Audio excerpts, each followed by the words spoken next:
So I lived in China for 6 years, and sometimes I wonder, why did I like it so much? And the reason that I came up with is the people. And I'm not just talking about Chinese people. I lived in Beijing, the capital, 22 million people, 400,000 foreigners. And so I met people from countries I didn't even know existed. I heard languages I didn't understand a single word of, you know? And one of my fondest memories is actually, I remember when I was studying this international college, one day we were having dinner in the school canteen, because of course, college students were broke. And I remember it was 10 of us from 10 different countries. And we decided to play this game. It's like, what sound does this animal make in your country? And like, you cannot imagine what came out of this game. Like, for example, in Italy, a dog says bow bow.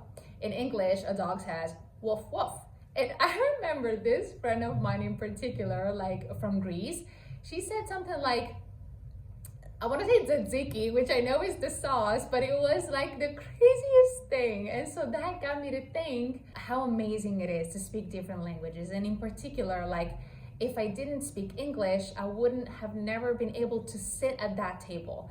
Because the moment that you know another language, of course, you can interact with different people, different worlds. But English is the number one, like is the go-to language. And so this reel is just like to remind my students, it's not about learning to speak English and that's it, but it's how being able to speak English gets you through doors you wouldn't otherwise have access to. So yeah, I just thought that was a fun memory that I wanted to share.